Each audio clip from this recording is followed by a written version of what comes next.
When I first played The Legend of Zelda and Metroid on the NES, I'm sorry to say this, but I honestly thought they just sucked.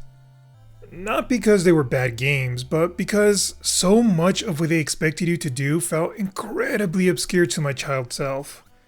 I'm not saying they're unbeatable, plenty of people finish them without help, but the first time I played them, I had no idea what I was supposed to do, where I was supposed to go, or how anyone was expected to find some of these dungeons in Zelda.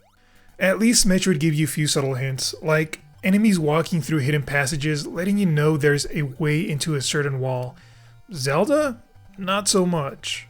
I remember trying to draw my own maps for both games so I wouldn't get lost, but I was terrible at drawing at that age, well, even now as you can see. The maps I made ended up looking more like a pile of tangled worms than an actual map, and it ended up being more of a hindrance. Maybe the manuals explains more. In Zelda's opening, Link even tells you, please look at the manual for more details, but my uncle only ever brought the cartridges, so I never had the manuals to read. Eventually, I gave up on playing both games. It wasn't until my uncle came over with a different batch of games that I asked him, I need help with Zelda. I handed him the controller and said, I feel like I'm missing something. He replied, oh right, I think I know where you're stuck. He selected the bomb item and blew up a completely random wall on the mountainside. I just sat there thinking, why? How did he know to do that? However, all that came out was cool, but that's not the part I was stuck on.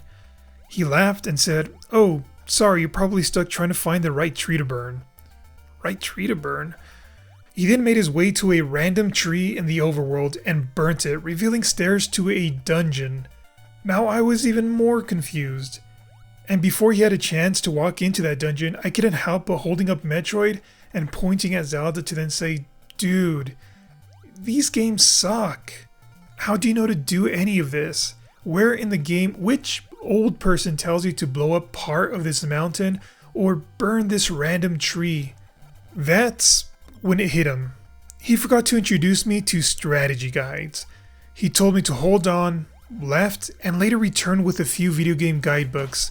Suddenly, everything made sense.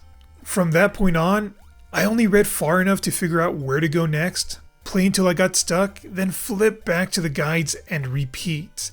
These guidebooks made Zelda and Metroid far more enjoyable. Without those guides, I never would have guessed to use a recorder to drain the pool and reveal Dungeon 7. I never would have thought to burn a completely ordinary tree or bomb a random cliffside wall to find not only dungeons but money and heart containers. I spent over 10 minutes fighting an enemy because he would not move out of the doorway. Eventually, I gave up and checked the guidebooks. Turns out, you weren't supposed to fight him at all. You're supposed to feed him food. The only hint the game gives you is a monster saying grumble grumble. I honestly thought it was just some random monster talk, like raggle fraggle. I never even thought of buying the food item because I assumed it was just another way to restore your health. After all, enemies already dropped hearts and fairies, so why would I waste money on food? Looking back, I really didn't like how some of these NES games almost felt like they expected you to own Nintendo Power, or at least some kind of strategy guide. That said, once I had those guides, I had a great time. Even though I ended up enjoying Zelda and Metroid with a strategy guide, I still didn't like the feeling that one was required. Because of that, I assumed every other 2D Zelda and Metroid game was designed the same way, and I wasn't about to ask my parents to buy me a strategy guide just so I could play that one game. So I skipped some of the best games ever made because of this assumption. Zelda 2, A Link to the Past, Super Metroid, and even some of the fantastic Game Boy games. Thankfully, my dad eventually convinced me to give them another chance after seeing how much I enjoyed the 3D Zelda games. And once I finally did, I realized those games were far better at naturally guiding the player. They were an absolute blast.